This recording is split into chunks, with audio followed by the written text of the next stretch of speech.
என் பெயர் தீரஜ். என் தந்தை இப்போது இவ்வுலகில் இல்லை. அவர் தன் வாழ்நாளில் 2வது திருமணம் செய்திருந்தார். அந்த மனைவி மூலம் அவருக்கு 2 மகன்கள் இருந்தனர். என் தந்தை உயிருடன் இருக்கும் வரை எனக்கு எதிராக பேச அந்த மாற்றாந்தாய்க்கு துணிச்சல் இருந்ததில்லை. தந்தை மறைந்த பிறகு அவள் மிகவும் தந்திரமாக மாறினாள். தனது தோற்றத்தாலும் பேச்சாலும் என் தந்தையை வசப்படுத்தி சொத்துக்களை தன் பெயரில் மாற்றிக்கொண்டாள். இருப்பினும் இறுதியில் எனக்கு அநீதி இழைக்க மாட்டேன் என்று தந்தையிடம் அவள் வாக்குறுதி அளித்திருந்தாள். காலம் கடந்தது. நாங்கள் அனைவரும் வளர்ந்து வாலிபர்களானோம். தாய்க்கு உடல்நிலை சரியில்லாமல் போனது. அதனால் உயில் எழுதும் பேச்சு எழுந்தது. வீட்டில் பரபரப்பு ஏற்பட்டது. மகன்கள் அனைவரும் தங்கள் உரிமைக்காக சண்டையிடத் தொடங்கினர். மாற்றாந்தாய் சகோதரர்களும் நாங்கள் நிலத்தில் வேலை செய்ய வேண்டும், எங்களுக்கான பங்கை கொடுங்கள் என்று கூச்சலிட்டனர். எனக்கு எதுவும் கிடைக்காது என்று எனக்கு தெரியும். அதனால் மனதிற்குள் ஒரு தவிப்பு இருந்தது. காலம் கடந்து கொண்டிருந்தது. ஆனால் சொத்து பிரிவினை இன்னும் முழுமையடையவில்லை. இதற்கிடையில் என் மாற்றாந்தாய் தனது 2 மகன்களுக்கும் திருமணம் செய்து வைத்தாள். எங்கும் மகிழ்ச்சியான சூழல் நிலவியது. பெரியவர்கள் சிறியவர்கள் என அனைவரும் கூடியிருந்தனர். சாப்பாட்டு வசதிகள் அனைத்தும் சிறப்பாக செய்யப்பட்டிருந்தன. அதே சமயம் எனக்கு ஏற்கனவே நடந்த திருமணத்தை பற்றி நான் சிந்தித்து கொண்டிருந்தேன். தந்தை இல்லாத ஒரு அனாதை பெண்ணை தான் நான் மறந்திருந்தேன். அவளை ஊர்காரர்கள் துரதிர்ஷ்டசாலி என்று அழைப்பார்கள். ஆனால் நான் அவள் கரம் பிடித்தேன். அவள் பார்ப்பதற்கு பேரழகியாக இல்லாவிட்டாலும் சேவை மனப்பான்மை கொண்டவளாகவும் உண்மை உள்ளவளாகவும் இருந்தாள். அந்த நேரத்தில் நாங்கள் இருவரும் ஒரு சிறிய அறையில்தான் வசித்து வந்தோம். எங்கள் அறையின் ஒரு பக்கம் எங்கள் பழைய நிலத்து மண்ணின் மனம் வீசும்.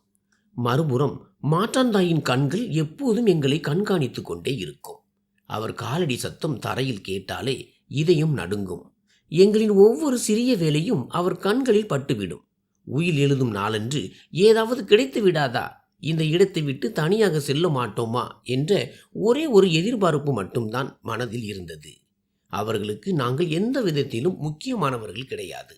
இருந்தாலும் என் மனைவி என் மாற்றாந்தாய்க்கு தகுந்த பணிவிடைகளை செய்தாள். அவர்களுக்காக சமைப்பதும் அவர்களை பார்த்து கொள்வதும் வீட்டின் பெரும்பாலான வேலைகளை செய்வதும் அவள்தான். வெளிப்புற வேலைகளுக்கான பொறுப்புகளை நான் கவனித்து வந்தேன்.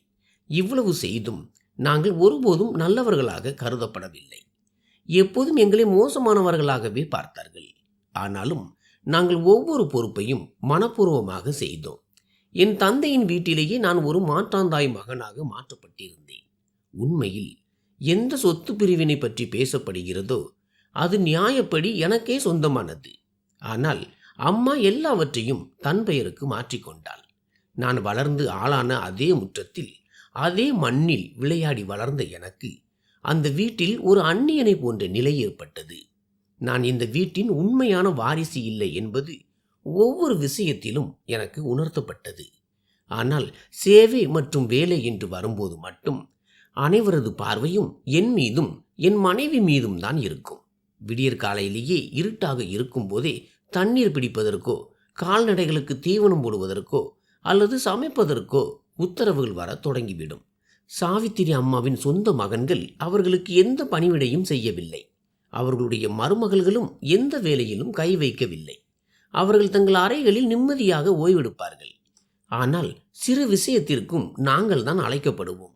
என் மனைவி சத்தம் இல்லாமல் எல்லாவற்றையும் செய்து வந்தாள். அவளது முகத்தில் சோர்வு தெளிவாக தெரிந்தது. ஆனால் அவளது நாவிலிருந்து ஒரு முறை கூட புகார் வரவில்லை. சாவித்திரி அம்மா எங்களிடம் ஒருபோதும் மரியாதையாக பேசியதில்லை. வேலையில் ஒரு நிமிடம் தாமதமானாலும் ஏளன பேச்சுகளை கேட்க வேண்டியிருக்கும். நாங்கள் இந்த வீட்டின் தயவில் தான் பிழைக்கிறோம் என்பது போன்ற ஒரு பிம்பம் எங்களுக்கு ஏற்படுத்தப்பட்டது.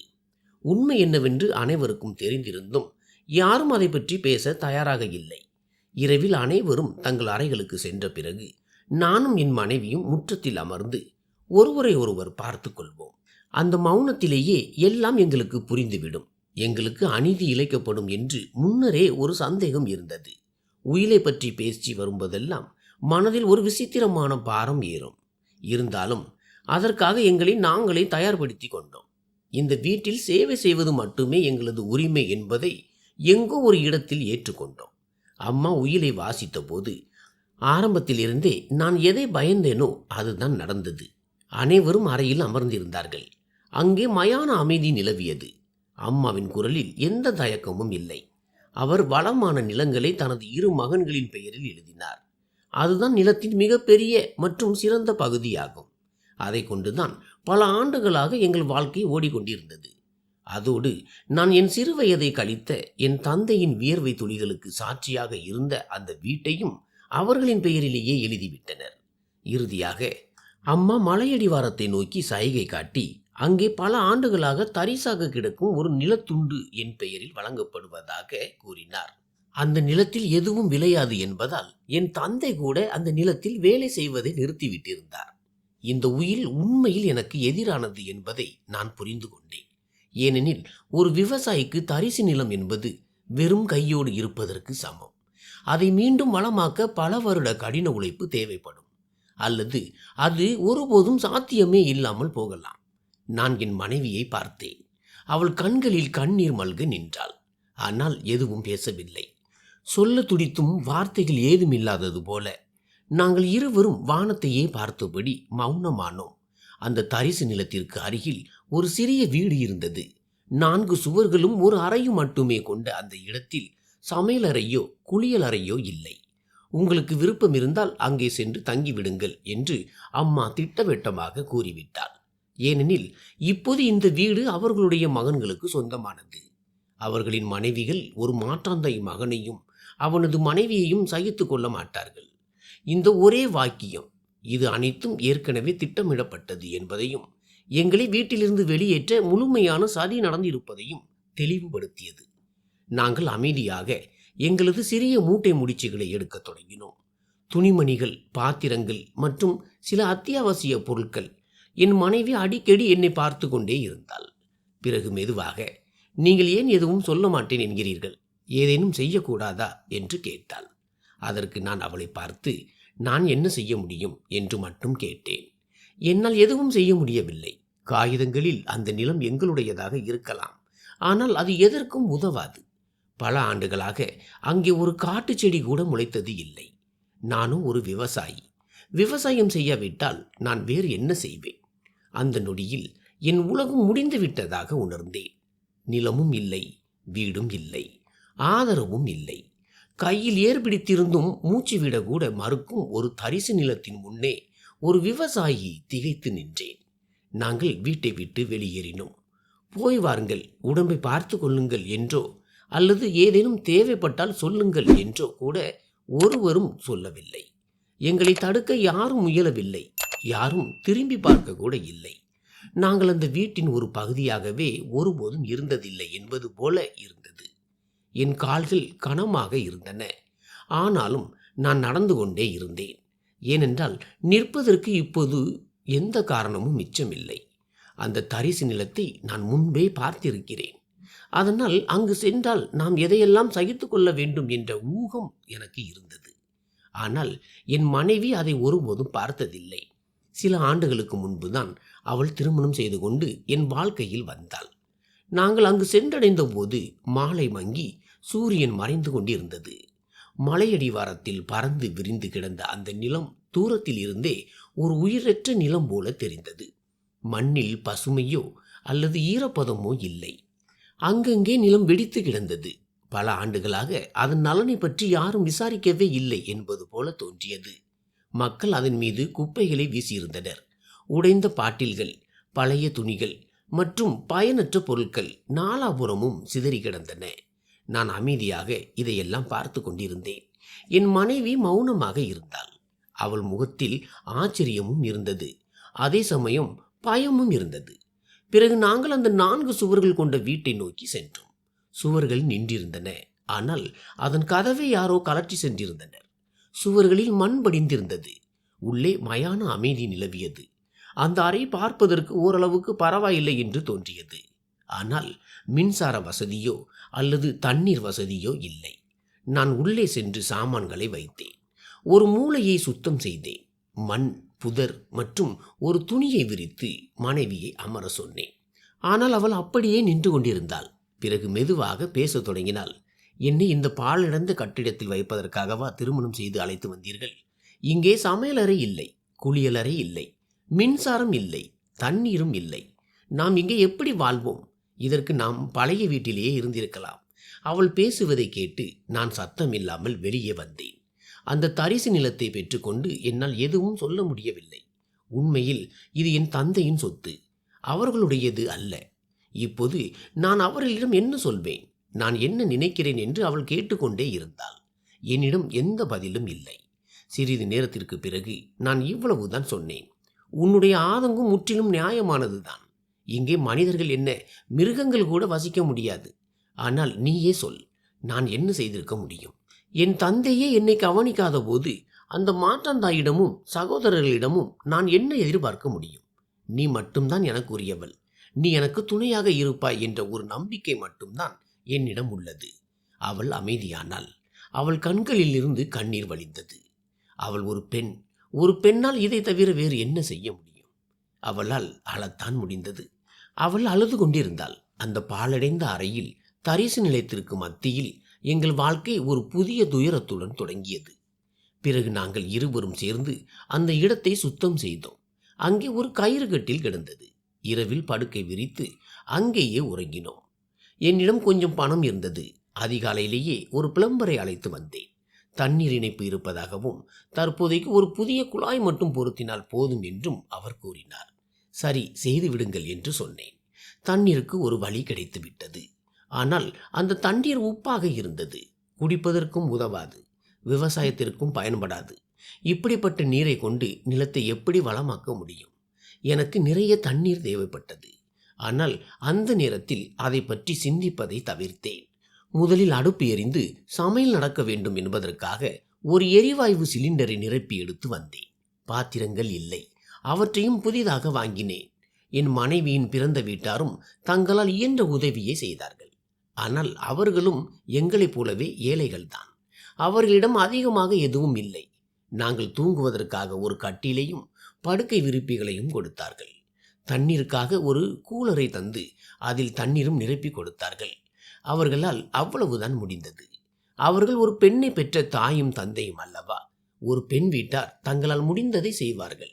அவர்களும் தங்கள் தகுதிக்கு ஏற்ப செய்தார்கள். இதற்கு பிறகு அந்த வீடு வாழ்வதற்கு ஏற்றதாக மாறியது.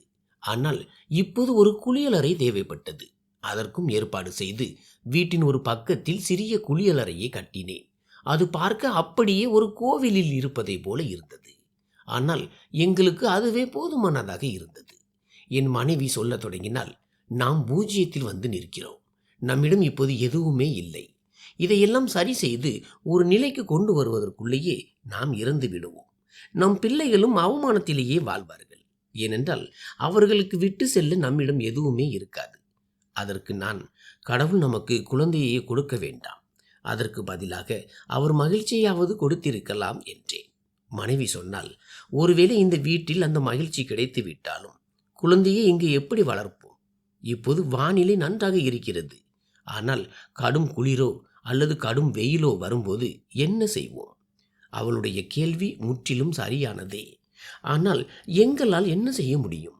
நாங்கள் இங்கே வந்து விட்டோம். ஆனால் நாங்கள் இங்கு வந்த பிறகு எங்களை பற்றி யாரும் விசாரிக்க கூட இல்லை. யாரும் வரவில்லை. எந்த செய்தியும் அனுப்பவில்லை. நாங்கள் உயிரோடு இருக்கிறோமா இல்லையா என்று கூட யாரும் கேட்கவில்லை.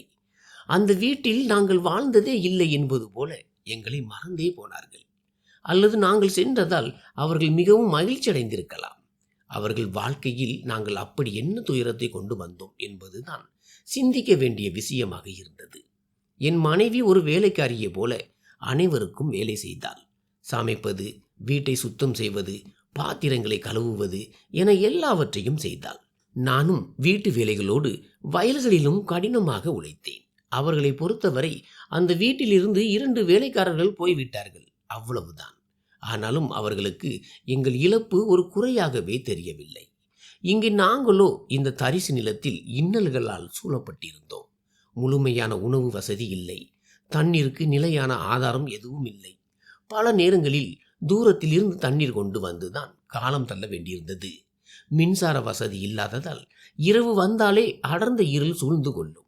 அறையில் விளக்கு ஏற்றினால் அதன் மங்கலான வெளிச்சத்தில் அந்த சுவர்கள் இன்னும் வெறுமையாக தோன்றும். குளிர்காலத்தில் சுவர்களுக்குள் புகுந்து வரும் குளிர்ந்த காற்று ஒருவித அமைதியை உண்டாக்கும். கோடையில் மண்ணின் வெப்பத்தால் சுவாசிப்பதே கடினமாகிவிடும். என் மனைவி பெரும்பாலும் அமைதியாக அமர்ந்து சுவர்களையே பார்த்து கொண்டிருப்பாள். அவள் முகத்தில் உள்ள தவிப்பை என்னால் தெளிவாக உணர முடிந்தது. மற்றவர்கள் மூலமாக எங்களுக்கு செய்திகள் வந்த வண்ணம் இருந்தன. யாராவது வந்து, உன் மாற்றாந்தை சகோதரர்கள் வீட்டில் இப்போது விருந்து உபசரங்கள் அமர்க்களப்படுகின்றன, விருந்தினர்களின் வருகையும் மகிழ்ச்சி ஆரவாரமும் நிறைந்துள்ளன என்பார்கள். இன்னும் சிலர் உயிர் எழுதும்போது தான் சாகப் போவதாகவும், இன்னும் சில நாட்களே உயிரோடு இருப்பேன் என்று சொன்ன உன் மாற்றாந்தாய் இப்போது முற்றிலும் நலமாகி படுக்கையிலிருந்து எழுந்து விட்டாள் என்றும் கூறுவார்கள். அவள் முற்றத்தில் அமர்ந்து சிரித்து பேசிக் கொண்டிருப்பாளாம். அவளது சிரிப்பொலி பற்றி கேட்கும்போது என் இதயத்தில் ஒரு முள் தைப்பது போன்ற வலி ஏற்படும். எங்களை வீட்டை விட்டு வெளியேற்றுவதற்காகவே இவை அனைத்தும் அரங்கேற்றப்பட்டன என்பது அப்போதுதான் தெளிவாக புரிந்தது. அந்த நோய் ஒரு நாடகம், உயில் ஒரு சாக்குப்போக்கு. நாங்கள் இங்கே இன்னல்களில் சிக்கி தவித்தோம். ஆனால் யாருக்கும் எங்களை பற்றி கவலை இல்லை. இந்த தரிசு நிலத்தில் 2 மனிதர்கள் எப்படி உயிர் வாழ்வார்கள் என்று எவரும் சிந்திக்கவில்லை. எங்களிடம் உண்பதற்கு ஏதேனும் இருக்கிறதா என்று கூட எவரும் அறிய முயலவில்லை. நான் பல இரவுகள் தூங்காமல் விழித்திருப்பேன். பல ஆண்டுகளாக நான் அம்மா என்று அழைத்த அந்த பெண்மணி எப்படி என்னை இவ்வளவு எளிதாக மறக்க முடிந்தது என்று எண்ணி பார்ப்பேன். ஒரு தாய் தன் பிள்ளையை ஒருபோதும் இத்தகைய நிலையில் தனியாக விடமாட்டாள். ஆனால் அவள் என்னை முற்றிலும் அனாதையாக்கி விட்டாள். என் மனைவியும் பலமுறை மெதுவான குரலில், இனி நாம் யாரை நம்பி இருக்கிறோம் என்று கேட்பாள். இந்த கேள்விக்கு என்னிடம் எந்த பதிலும் இருக்காது. எங்களிடம் பேசுவதற்கு வார்த்தைகளே மிஞ்சாததால் நாங்கள் ஒருவரை ஒருவர் பார்த்தபடி மௌனமாகி விடுவோம். இந்த பாழடைந்த இடத்தில் தரிசு நிலத்திற்கு நடுவே நாங்கள் ஒருவருக்கொருவர் மட்டுமே துணையாக நின்றோம். அதே சமயம் உலகின் ஏனைய பகுதியோ எங்களது இருப்பையே மறந்து தங்கள் மகிழ்ச்சியில் மூழ்கியிருந்தது. அப்போது ஒரு நாள் திடீரென்று என் மனைவியின் உடல்நிலை மிகவும் மோசமடைந்தது. ஆரம்பத்தில் அசுத்தமான தண்ணீரை குடித்ததாலோ அல்லது புதிய சூழலாலோ அவளுக்கு பலவீனம் ஏற்பட்டிருக்கலாம் என்று நினைத்தேன். ஆனால் நாட்கள் செல்ல செல்ல அவளது நிலைமை சீராவதற்கு பதிலாக மேலும் மோசமானது. முதலில் அவளால் தானாகவே எழுந்து உட்கார முடிந்தது. பிறகு மெல்ல மெல்ல அவளிடம் இருந்த கொஞ்ச நெஞ்ச சக்தியும் போனது. அவள் கட்டிலேயே முடங்கி போனாள். அவளது முகம் வெளிரி போய்விட்டது. கண்களில் பலவீனம் தெளிவாக தெரிந்தது. அவளை எப்படி சரியாக கவனித்துக் கொள்வது என்று எனக்கு புரியவில்லை. நான் மிகவும் பதற்றம் அடைந்தேன். அவ்வப்போது அவள் நெற்றியில் கை வைப்பேன். சில நேரங்களில் தண்ணீர் கொடுப்பேன். ஆனால் அவளது நிலையை பார்க்கும்போது என் மனம் மூழ்கி போகும். இறுதியில் மிகுந்த கவலையுடன் அவள் தாயை அழைத்தேன். அவள் வந்த உடனேயே தன் மகளை பார்த்துவிட்டு, இவளை உடனே மருத்துவமனைக்கு அழைத்து செல்ல வேண்டும் என்றாள். நாங்கள் உடனே மருத்துவமனைக்கு சென்றோம். அங்கே மருத்துவர் பரிசோதித்தார். சில கேள்விகளை கேட்டார். பிறகு அவர் சொன்ன செய்தி எங்கள் இதயத்தையே மாற்றிவிட்டது. என் மனைவி தாயாக போகிறாள். இதை கேட்ட அடுத்த நொடியே எங்களது அத்தனை கஷ்டங்களையும் நாங்கள் மறந்துவிட்டோம். எங்கள் இருவர் கண்களிலும் மகிழ்ச்சி ததும்பியது. எங்களுக்கு திருமணமாகி 4 ஆண்டுகள் ஆகிவிட்டன. இவ்வளவு நீண்ட காத்திருப்புக்கு பிறகு இந்த சுப செய்தி கிடைத்தது. ஆனால் இந்த மகிழ்ச்சியுடன் என் மனதில் ஒரு ஆழமான பயமும் கூடியேறியது. இப்படிப்பட்ட வீட்டில் நம் குழந்தை பிறந்தால் அதன் நிலை என்னவாகும் என்று என் மனைவி சொன்னது எனக்கு நினைவுக்கு வந்தது. மின்சாரம் இல்லை, தண்ணீர் இல்லை, எந்த வசதியோ பாதுகாப்போ இல்லை. அவள் சொல்வது தவறு இல்லை என்று எனக்கு தெரியும். அந்த நொடியில் நான் ஒரு முடிவெடுத்தேன். அவளுடைய தாயிடம், இந்த நேரத்தில் அவளுக்கு ஓய்வும் நிம்மதியும் தான் மிக முக்கியம். மருத்துவர் சொன்னதும் அதுதான் என்று கூறினேன். அதோடு, தற்போது நான் இக்கட்டான சூழ்நிலையில் சிக்கியுள்ளேன். நிலைமை என் கட்டுப்பாட்டில் இல்லை. எனவே தற்போதைக்கு நீங்கள் அவளை உங்கள் வீட்டிற்கே அழைத்து செல்வது நல்லது என்றேன். இன்னும் 3 மாதங்களுக்குள் என் நிலைமையை சீராக்க முழு முயற்சி எடுப்பேன் என்றும், அதன் பிறகு அவளை அழைத்து வருவதாகவும் உறுதியளித்தேன். என் மனைவியின் தந்தை உயிருடன் இல்லை. அவள் தாய் தன் மகனை நம்பியே வாழ்ந்து வந்தாள். இருப்பினும் அவளது சகோதரனுக்கு தன் தங்கை மீது அன்பு இருந்தது. சரி, நாங்கள் அவளை அழைத்து செல்கிறோம் என்று அவன் கூறினான். அப்போது என் மனைவி என்னை பார்த்து, 3 மாதங்களில் என்ன மாறிவிடப் போகிறது? 3 மாதங்கள் கண் இமைக்கும் நேரத்திலே ஓடிவிடுமே என்றாள். அதற்கு நான், இந்த நிலத்தை எப்படியாவது வளமாக்க முயற்சி செய்வேன். ஏர் உழுவேன், விதை விதைப்பேன், இரவும் பகலும் உழைப்பேன் என்றேன். அவள் சொன்னாள், இது சாத்தியமே இல்லை. இத்தனை ஆண்டுகளாக இந்த நிலம் தரிசாக கிடக்கிறது. அங்கே எதுவும் முளைக்காது. நான் கூறினேன், முயற்சி செய்துதான் பார்க்க வேண்டும். ஏதேனும் ஒன்று செய்தே ஆக வேண்டும். எனக்கு வேறு வழி தெரியவில்லை. நான் படித்து வேலைக்கு போகும் ஆள் கிடையாது. நான் ஒரு விவசாயி. ஒரு விவசாயியின் கையில் நிலம் மட்டும்தான் இருக்கிறது. அவள் சிறிது நேரம் மௌனமாக இருந்தாள். பிறகு, உங்களுக்கு யார் சமைத்து கொடுப்பார்கள்? உங்களை யார் கவனித்துக் கொள்வார்கள் என்று கேட்டாள். நான் எல்லாவற்றையும் பார்த்து கொள்வேன் என்று கூறி, இந்த நேரத்தில் குழந்தையின் ஆரோக்கியம்தான் மிக முக்கியம் என்று அவளுக்கு புரிய வைத்தேன்.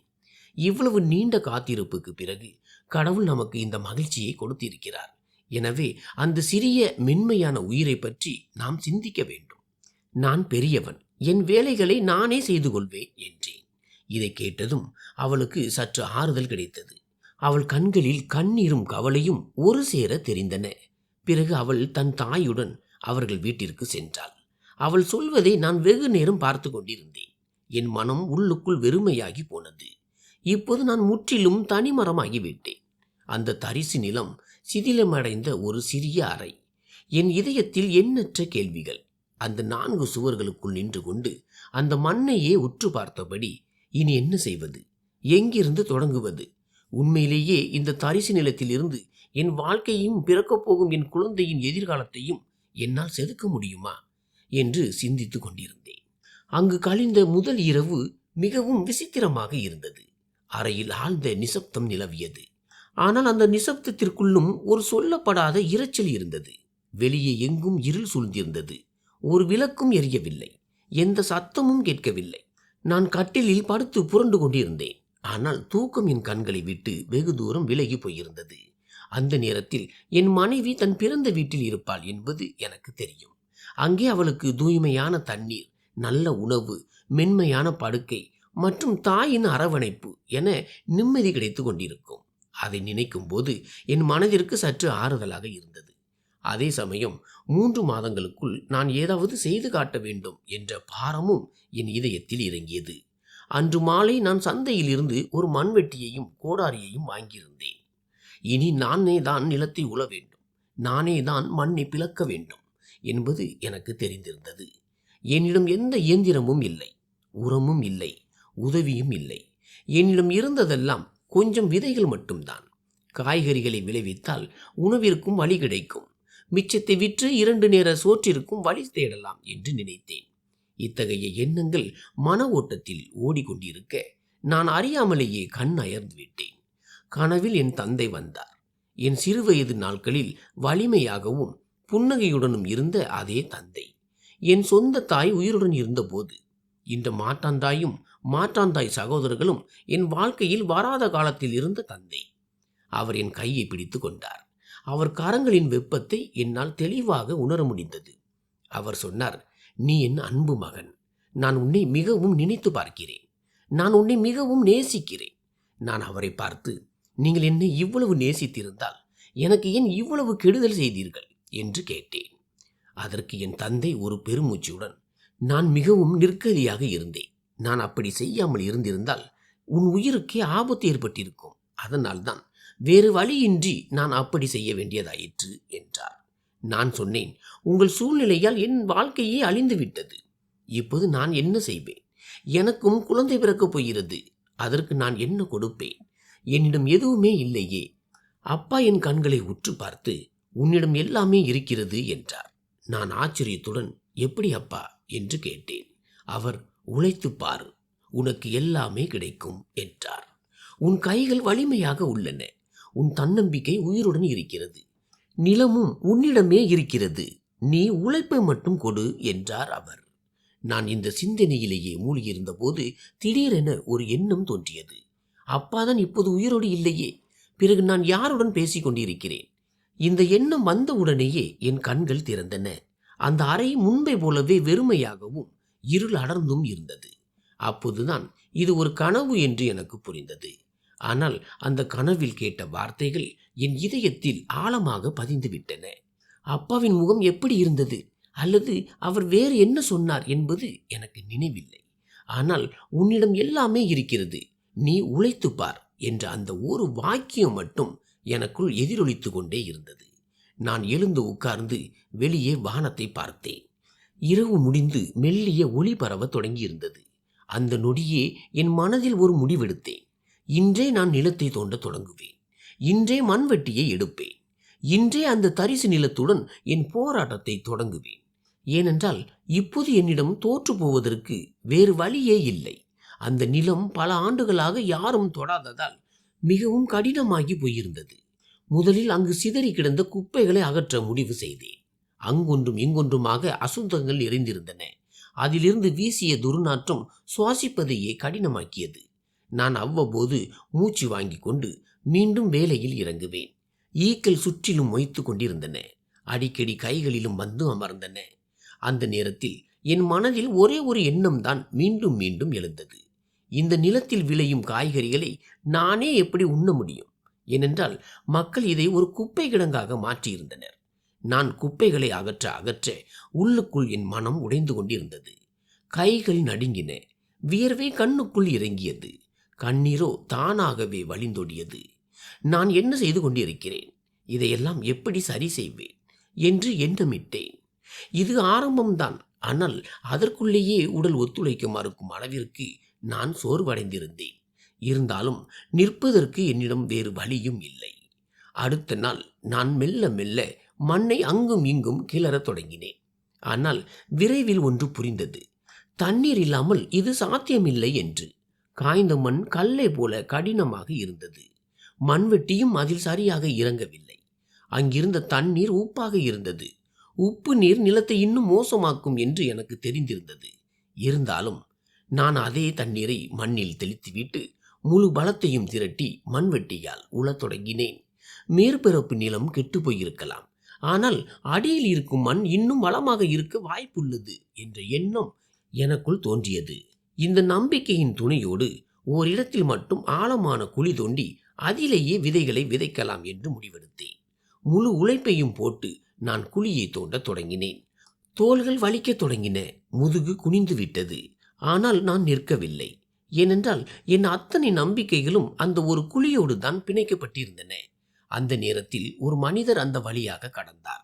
அவர் நின்று என்னை பார்த்து சிரித்து கொண்டே சொன்னார், என்ன இது? பாழடைந்த இடத்தையா சீர்திருத்தப் போகிறாய்? ஐயா, இங்கே எதுவும் விளையப் போவதில்லை. நான் அவரை பார்த்து, முயற்சி செய்துதானே பார்க்க வேண்டும் என்று மட்டும் சொன்னேன். என் மாற்றந்தாயையும் என் சகோதரர்களையும் அவர் நன்றாகவே அறிந்திருந்தார்.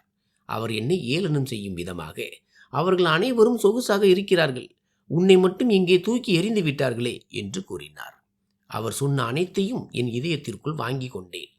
ஆனால் நாவால் ஒரு வார்த்தை கூட பதில் சொல்லாமல் என் வேலையில் கண்ணும் கருத்துமாக இருந்தேன். மாலைக்குள் என் உடல் ஒத்துழைக்க மறுத்துவிட்டது. கைகளில் கொப்பளங்கள் வந்துவிட்டன. கண்களுக்கு முன்னால் இருள் சூழ்வது போன்ற உணர்வு ஏற்பட்டது. களைப்பில் கட்டிலில் சரிந்தேன். மறுநாள் காலையில் தான் கண்கள் திறக்கும் அளவிற்கு ஆழ்ந்த உறக்கத்தில் மூழ்கினேன். அடுத்த நாள் என் மனைவியை பார்க்க சென்றேன். வழியில் அவளுக்காக சில பழங்களை வாங்கினேன். அவள் பாதுகாப்பாக இருக்கிறாள். அவளுக்கு உணவும் ஓய்வும் கிடைக்கிறது. எந்த குறையும் இல்லை என்று நினைக்கும் போது என் மனதிற்கு நிம்மதியாக இருந்தது. இருந்தாலும் அவளை போய் பார்ப்பது என் கடமையாகும். நான் நிலத்தில் வேலை செய்வதையும் குழி தோண்ட தொடங்கி காய்கறிகளை விளைவிக்க முயற்சிப்பதையும் அவளிடம் சொன்னேன். நான் நம்பிக்கையை மட்டுமே பிடித்து கொண்டு உயிர் வாழ்கிறேன் என்பது அவளுக்கு தெரியும். இருப்பினும் அவள் என் தலையில் கை வைத்து எனக்கு தைரியம் ஊட்டினாள். அவளது வார்த்தைகள் என் இதயத்திற்குள் சற்று தெம்பை கொடுத்தன. அங்கிருந்து திரும்பி வந்தபோது அதே தரிசு நிலமும் அதே அமைதியான அறையும் தான் என்னை வரவேற்றன. ஆனால் இப்போது எனக்குள் ஒரு பிடிவாதம் பிறந்துவிட்டது. என்ன நடந்தாலும் சரி, இந்த நிலத்தை அப்படியே விட்டுவிட மாட்டேன் என்று மனதில் உறுதி பூண்டேன். மீண்டும் மண்வெட்டியை எடுத்தேன். தோண்ட தொடங்கி 3-4 நாட்கள் கடந்துவிட்டன. ஆனால் இதுவரையிலும் எங்கேயுமே ஈரமான மண் தென்படவில்லை. ஒவ்வொரு நாளும் என் நம்பிக்கை தளர்ந்து கொண்டிருந்தது. மேலே இருந்த அதே உயிரற்ற மண் தான் அடியிலும் இருக்கிறது. என்னை நானே ஏமாற்றிக் கொள்கிறேனோ என்று தோன்ற ஆரம்பித்தது. ஆனாலும் மனதை கல்லாக்கி கொண்டு முழு பலத்துடன் மண்வெட்டியால் தரையை தாக்கினேன். திடீரென்று ஒரு வித்தியாசமான சத்தம் கேட்டது. அது மண்ணின் சத்தம் அல்ல, இரும்புடன் இரும்பு மோதும் போது வரும் ஒரு கணீர் என்ற சத்தம். நான் ஒரு நொடி அப்படியே திகைத்து நின்றேன். இதயம் படபடவென்று துடிக்க தொடங்கியது. பதற்றத்துடன் மீண்டும் அதே இடத்தில் தோண்ட ஆரம்பித்தேன். மெல்ல மெல்ல மண் விலக விலக அடியில் இருந்த பொருள் தெளிவாக தெரிந்தது.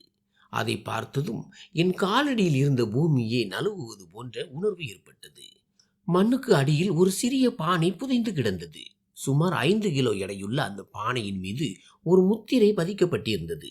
அது மண்ணோடு மண்ணாக இறுகி போயிருந்தது. சில நொடிகள் நான் அதை அப்படியே பார்த்து கொண்டிருந்தேன்.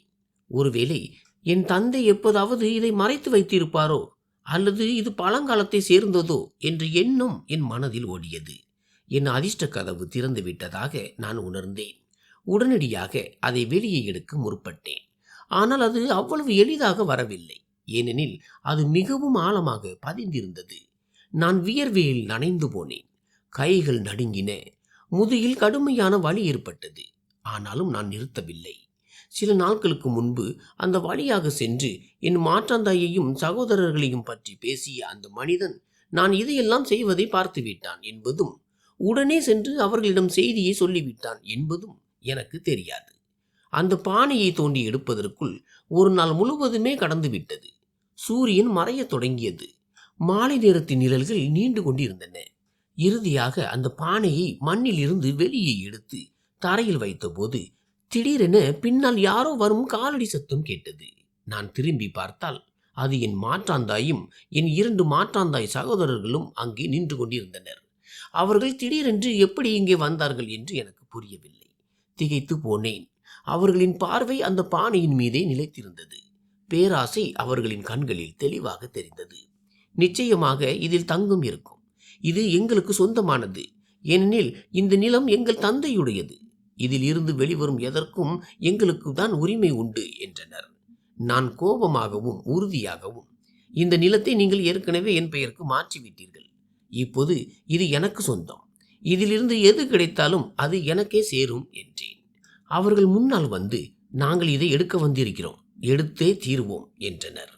நான் அந்த பானையின் முன்னே தடையாக நின்று கொண்டு, முதலில் என்னை இதை திறக்க விடுங்கள், இதில் என்னதான் இருக்கிறது என்று பார்ப்போம் என்றேன்.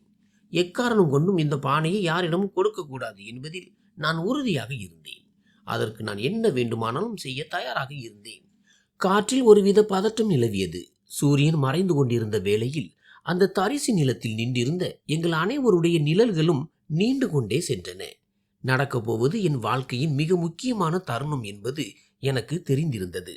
எனக்குள் மிகுந்த அச்சம் இருந்தது. ஒருவேளை இதற்குள் விலைமதிப்பற்ற பொருள் ஏதாவது இருந்து அவர்கள் அதை என்னிடமிருந்து வலுக்கட்டாயமாக பறித்து கொண்டால் நான் என்ன செய்வேன் என்ற பயம் என்னை கவ்வியது. நான் ஒருவன் மட்டுமே இருந்தேன். அவர்களோ 3 பேர்.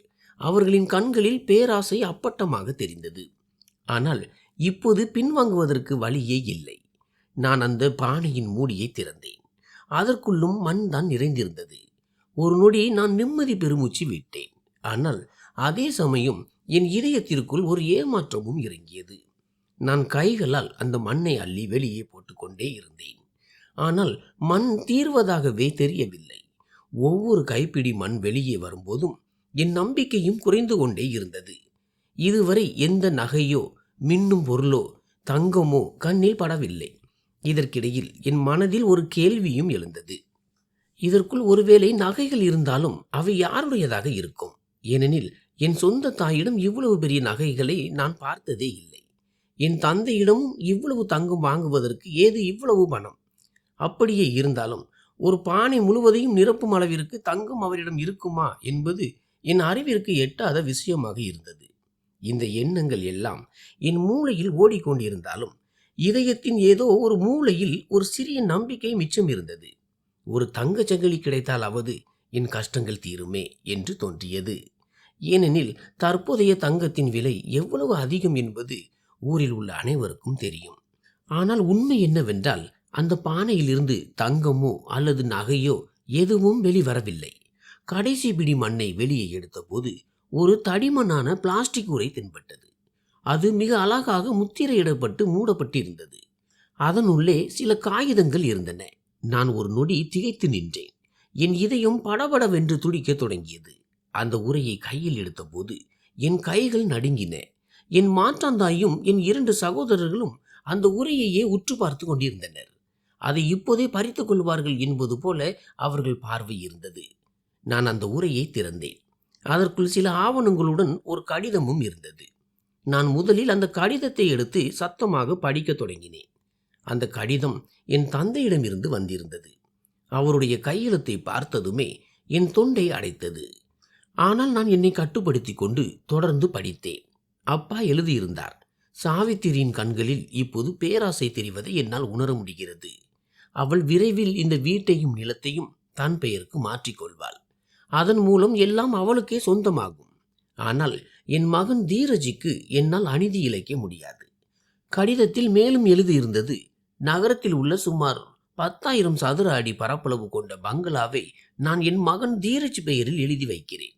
அதன் முழு முகவரியும் கீழே கொடுக்கப்பட்டுள்ளது. அதற்கான ஆவணங்களும் தயாராக உள்ளன. ஆனால் இந்த ரகசியத்தை நான் யாரிடமும் சொல்லிவிட்டு செல்ல முடியாது. எனவே இதை மறைத்து வைத்துவிட்டு செல்கிறேன். என் மகனின் தலையெழுத்தில் இருந்தால் இது அவனுக்கு நிச்சயமாக கிடைக்கும். இந்த வார்த்தைகளை படித்ததும் என் காலடியில் இருந்த பூமியை நழுவுவது போல உணர்ந்தேன். என் கைகள் நடுங்கின. கண்களுக்கு முன்பாக இருள் சூழ்ந்தது. அப்பா விதியின் மீது நம்பிக்கை வைத்திருந்தார். இன்று அதே விதி என் கைகளில் வந்து சேர்ந்திருக்கிறது. உண்மையில் எனக்கு எல்லாமே கிடைத்துவிட்டது என்பது எனக்கு புரிந்தது. அந்த நொடியில் கிராமத்தில் இருந்த அந்த தரிசு நிலத்தையும் அதன் மதிப்பையும் நினைத்து பார்த்தேன். பிறகு நகரத்தில் இருந்த அந்த 10,000 சதுர அடி பரப்பளவு உள்ள பங்களாவை பற்றி சிந்தித்தேன். கிராமத்து நிலத்திற்கும் வீட்டிற்கும் என்ன விலை இருக்கப் போகிறது? ஆனால் நகரத்தில் இருக்கும் 10,000 சதுர அடி பரப்பளவு கொண்ட பங்களா என்பது சாதாரண விஷயம் அல்ல. என் மாற்றாந்தாயும் 2 சகோதரர்களும் திகைப்புடன் என்னை பார்த்தனர். அவர்கள் முகம் வாடி போய்விட்டது. கண்களில் இருந்த அந்த பேராசை மின்னல் மறைந்து விட்டது. எதை பறிக்க வந்தார்களோ அது இப்போது அவர்கள் கையை விட்டு போய்விட்டது என்பதை அவர்கள் உணர்ந்து விட்டனர். அதே நொடியில் என் தந்தை எனக்கு ஒருபோதும் அநீதி இழைக்க மாட்டார் என்பதும் எனக்கு தெளிவாக புரிந்தது. அவர் எனக்கு அநீதி செய்யவில்லை, மாறாக மிகப்பெரிய நீதியை செய்திருந்தார். நான் அந்த பானையை அங்கேயே நிலத்தில் விட்டுவிட்டேன். என் சாமான்கள் எதையும் நான் எடுக்கவில்லை. அந்த ஆவணங்களை மட்டும் கையில் ஏந்தி கொண்டு அங்கிருந்து கிளம்பினேன். நான் அவர்களிடம் ஏதும் சொல்லவில்லை, கேலி செய்யவில்லை. அவர்கள் மூவரும் அங்கேயே திகைத்து நின்றனர். அவர்கள் பேசுவதற்கு வார்த்தைகளே இல்லை என்பது போல நின்றனர். நான் நேராக என் மனைவியின் பிறந்த வீட்டிற்கு சென்றேன். அங்கு சென்றடைந்த போது என் மனதில் ஒரு விசித்திரமான நிம்மதி இருந்தது. நடந்த அனைத்தையும் அவளிடம் சொன்னேன். அந்த கடிதத்தையும் ஆவணங்களையும் காட்டினேன். எல்லாவற்றையும் கேட்ட பிறகு அவள் கண்களில் இருந்து கண்ணீர் வழிந்தது. ஆனால் அவை மகிழ்ச்சி கண்ணீர். அவள் சொன்னால், நான் இங்கே வந்ததிலிருந்து இரவும் பகலும் கடவுள் நமக்கு ஏதேனும் நல்லது செய்ய வேண்டும் என்று வேண்டிக் கொண்டே இருந்தேன். ஆனால் என் பிரார்த்தனை இவ்வளவு சீக்கிரம் பலிக்கும் என்று நான் எதிர்பார்க்கவில்லை. அந்த நொடியில் என் வாழ்க்கை உண்மையிலேயே மாறிவிட்டது என்பதை நான் ஆழமாக உணர்ந்தேன். அந்த தரிசு நிலம், அந்த வெற்று அறை, அந்த தனிமை என அனைத்தும் பின்னோக்கி சென்று விட்டன. எனக்காக ஒரு புதிய பாதை திறந்திருந்தது. அதை என் தந்தையே எனக்காக தேர்ந்தெடுத்திருந்தார். விதியோ அதை இறுதியில் என் காலடியில் கொண்டு வந்து சேர்த்திருந்தது. நான் என் மனைவியின் கரம் பற்றி நகரத்தை நோக்கி நடக்கத் தொடங்கினேன். இதயத்தில் நிம்மதியும் மகிழ்ச்சியும் கலந்த ஒரு உணர்வு இருந்தது. அந்த தரிசு நிலம், அந்த சிறிய அறை, வெயிலில் காய்ந்த மண் என அனைத்தும் ஒரு நொடி என் கண் முன்னே வந்து சென்றன. அந்த அத்தனை இன்னல்களும், இரவும் பகலும் சிந்திய வியர்வையும் உழைப்பும் இன்றைய இந்த மகிழ்ச்சிக்கு முன்னால் ஒன்றுமே இல்லை என்று எனக்கு தோன்றியது. நாங்கள் நகரத்தை அடைந்தோம். அப்பா கடிதத்தில் எழுதியிருந்த அந்த முகவரிக்கு சென்றோம். என் கைகள் நடுங்கின. இதயம் பலமாக துடித்தது. என் மனைவியும் அமைதியாக என்னுடன் நடந்து வந்தாள். எங்கள் இருவரது இதயங்களும் ஒரே துடிப்புடன் அந்த புதிய பாதையில் கால் வைப்பது போல இருந்தது. நாங்கள் அந்த வீட்டை கண்டபோது என் வியப்பிற்கு எல்லையே இல்லை. அது வெறும் வீடு அல்ல, அது பிரம்மாண்டமான பங்களா.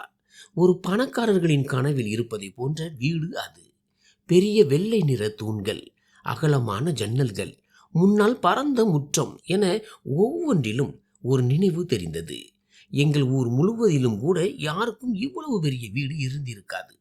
நாங்கள் இருவரும் ஒருவரை ஒருவர் பார்த்து கொண்டோம். பேசுவதற்கு வார்த்தைகளே வரவில்லை. இதயத்தில் மகிழ்ச்சி, ஆச்சரியம் மற்றும் நன்றியுணர்வு ஆகியவற்றின் அரிய சங்கமும் நிலவியது. கடிதத்தில் நகரத்திற்கு சென்று கண்ணன் என்பவரை தொடர்பு கொள்ளுமாறு எழுதப்பட்டிருந்தது. கீழே அவரது தொலைபேசி எண்ணும் கொடுக்கப்பட்டிருந்தது. நான் உடனடியாக அவருக்கு அழைத்தேன். என் கைகள் நடுங்கின, இதயம் வேகமாக துடித்தது. கண்ணன் அழைப்பை ஏற்று அந்த வீட்டின் சாவி அவரிடம் இருப்பதாகவும் எனக்காக வைக்கப்பட்டிருந்த பொக்கிஷம் பத்திரமாக இருப்பதாகவும் கூறினார். பொக்கிஷம் என்றால் என்ன என்று நான் கேட்டபோது, எனக்காக பாதுகாக்கப்பட்ட அனைத்தும் அங்கே இருப்பதாகவும் என் பெயரில் 2 லட்சம் ரூபாய்க்கான ஒரு காசோலையும் அவரிடம் இருப்பதாகவும் கூறினார். நாங்கள் அங்கே சென்றடைந்ததும் கண்ணன் கதவின் பூட்டை திறந்தார். கதவு திறந்த உடனேயே உள்ளே இருந்த காட்சியை கண்டு நாங்கள் இருவரும் திகைத்து போனோம். வீடு முழுவதும் மிகவும் சுத்தமாக இருந்தது. ஒவ்வொரு பொருளும் அதற்குரிய இடத்தில் நேர்த்தியாக இருந்தது. குளிர்சாதன பெட்டி, தொலைக்காட்சி, சோபாக்கள், விசாலமான அறைகள், ஒளியால் ஜொலிக்கும் மின் விளக்குகள் என அந்த வீட்டின் ஒவ்வொரு மூலையிலும் நேர்த்தியின் உச்சம் தெரிந்தது. அந்த தரிசு நிலத்தில் இருந்த சிறிய அறையில் நாங்கள் அமர்ந்திருந்த நாட்கள் எனக்கு நினைவுக்கு வந்தன. அங்கே தண்ணீரோ, குளியல் அறையோ, பொருட்களோ, ஒரு சரியான கதவோ அல்லது எந்த ஒரு வசதியோ கிடையாது. அன்றைய நிலையை ஒப்பிடுகையில் இந்த இடம் சொர்க்கத்தை போல தோன்றியது. என் மனைவி கண்களில் மகிழ்ச்சி கண்ணீருடன் நின்றிருந்தாள். இவையெல்லாம் எப்படி சாத்தியமானது என்று அவளும் ஆச்சரியத்தில் ஆழ்ந்திருந்தாள். நாங்கள் இருவரும் கைகூப்பி தரையில் விழுந்து கடவுளுக்கு நன்றி செலுத்தினோம். என் இதயத்திற்குள் ஒரு ஆழமான அமைதியையும் திருப்தியையும் நான் உணர்ந்தேன். அத்தகைய உணர்வை என் வாழ்நாளில் நான் முதல் முறை அனுபவிக்கிறேன்.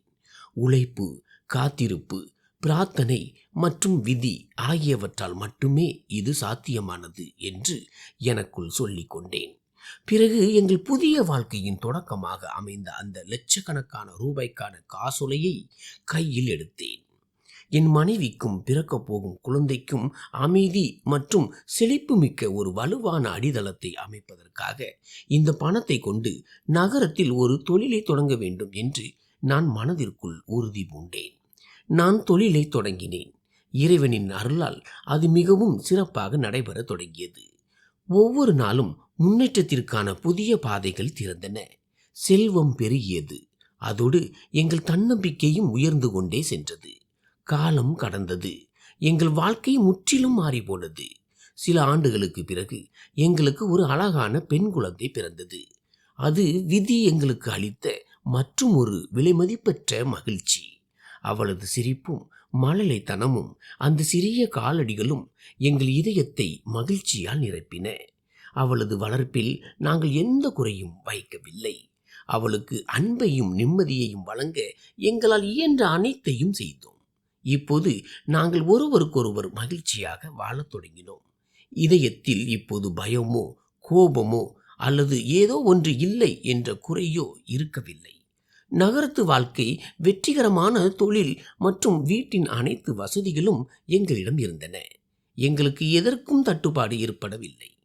ஆரம்பத்தில் கிடைத்த அந்த லட்சக்கணக்கான ரூபாய் எங்களை தற்சார்பு கொண்டவர்களாக மாற்றியது. அந்த பங்களாவின் உரிமை எங்களுக்குள் மிகுந்த தன்னம்பிக்கையை தந்தது. ஒரு மனிதன் கடினமாக உழைத்து விதியின் மீது நம்பிக்கை வைத்தால் அனைத்தும் சாத்தியம் என்பதை நாங்கள் புரிந்து கொண்டோம். இதற்கிடையில் கிராமத்தில் அந்த மாற்றாந்தாய் உண்மையில் நோய்வாய்ப்பட்டிருப்பதாக எங்களுக்கு தெரிய வந்தது. ஆனால் இப்போது அவர்களை கவனித்துக் கொள்ள யாரும் இல்லை.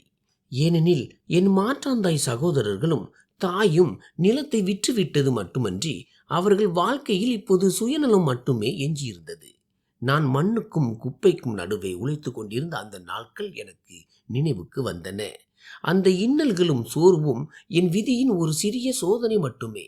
இப்போது உண்மை கண்முன்னே இருந்தது. இறைவன் எங்களுக்கு சாதகமாக தீர்ப்பு வழங்கி நாங்கள் கற்பனை கூட செய்து பார்த்திராத மகிழ்ச்சியை எங்கள் தலையெழுத்தில் எழுதினார். எங்கள் பங்களா, தொழில், செல்வம் மற்றும் அன்பு குழந்தை செல்வம் என அனைத்தும் விதியின் அதிசயம். ஒரு மனிதன் செய்யும் தீமை இறுதியில் அவனிடமே வந்து சேரும் என்பதையும், நாம் செய்யும் நன்மை விதியாக மாறி நம்மிடமே திரும்பி வரும் என்பதையும் நாங்கள் உணர்ந்தோம். பொறுமையும் உழைப்பும் இன்றி விதியின் கதவுகள் திறக்காது என்பதையும் நாங்கள் புரிந்து கொண்டோம். அதே நம்பிக்கையுடன் நாங்கள் எங்கள் தொழிலை மேலும் விரிவுபடுத்தினோம். எங்கள் குடும்பத்திற்கு ஒரு சிறந்த மற்றும் பாதுகாப்பான வாழ்க்கையை உறுதி செய்தோம். வீட்டில் மகிழ்ச்சியான சூழல் நிலவியது. குழந்தைகளின் சிரிப்பொலி எங்கும் எதிரொலித்தது. என் மனைவியின் முகத்தில் நிம்மதியும் திருப்தியும் நிறைந்த ஒரு பிரகாசம் தெரிந்தது. நாங்கள் எந்த பிரச்சனையையோ அல்லது கஷ்டத்தையோ பொருட்படுத்தவில்லை. ஏனென்றால் விதிப்படி எங்களுக்கு கிடைக்க வேண்டியது கிடைத்துவிட்டது. மற்றவை அனைத்தும் இறைவனின் கைகளில் இருந்தன. கிராமத்தின் நிலைமை பற்றிய செய்திகளும் எங்களுக்கு வந்த வண்ணம் இருந்தன. அங்கே அனைத்தும் சீர்குலைந்து போயிருந்தது. நிலங்கள் விற்கப்பட்டு விட்டன. மேலும் மாற்றாந்தாயின் உடல்நிலை குறித்து யாருக்கும் கவலை இருக்கவில்லை. மாற்றாந்தாய் மற்றும் சகோதரர்கள் தங்கள் சொந்த மகிழ்ச்சியிலேயே மூழ்கியிருந்தனர். அவர்களுக்கு பணம், நிலம் மற்றும் சுயநலம் மட்டுமே பிரதானமாக இருந்தது. நானும் என் மனைவியும் கடந்த கால கசப்பான சம்பவங்களை எண்ணி வருந்தாமல் எங்களது தற்போதைய மற்றும் எதிர்கால மகிழ்ச்சியான வாழ்க்கையில் கவனம் செலுத்த வேண்டும் என்று உறுதியாக முடிவெடுத்தோம். காலப்போக்கில் எங்கள் வாழ்க்கையில் அமைதி, மகிழ்ச்சி மற்றும் அன்பு தொடர்ந்து வளர்ந்தது.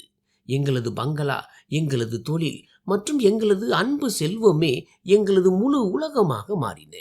இறைவனின் நீதி எல்லாவற்றையும் விட பெரியது என்பதையும், விதி உண்மையில் மனிதனுக்கு சாதகமாகவே செயல்படுகிறது என்பதையும் நாங்கள் ஆழமாக உணர்ந்தோம். வாழ்க்கையின் ஒவ்வொரு சிறிய மற்றும் பெரிய மகிழ்ச்சியையும் நாங்கள் முழு மனதுடன் அனுபவித்தோம். ஒவ்வொரு தருணத்திற்கும் எங்களது நன்றியறிதலை தெரிவித்தோம். எங்களது உழைப்பு மற்றும் பிரார்த்தனைகளுக்கான பலனை பெற்றோம். இதுதான் வாழ்க்கை, இதுதான் விதி, இதுதான் நான் என் வாழ்வில் கண்ட உண்மை. தீய செயல்களுக்கு தீய பலன்களும் நற்செயல்களுக்கு நற்பலன்களுமே கிடைக்கும். இன்று நாங்கள் வாழ்வின் ஒவ்வொரு மகிழ்ச்சியிலும் பங்கெடுத்துக் கொள்கிறோம். ஒவ்வொரு கணத்தையும் ரசிக்கிறோம். இந்த மகிழ்ச்சி என்றும் எங்களுடன் நிலைத்திருக்க வேண்டும் என்றும், எங்கள் விதி எங்களுக்கு எப்போதும் நீதியையும் நிம்மதியையும் வழங்க வேண்டும் என்றும் மனதார பிரார்த்திக்கிறோம். நன்றி.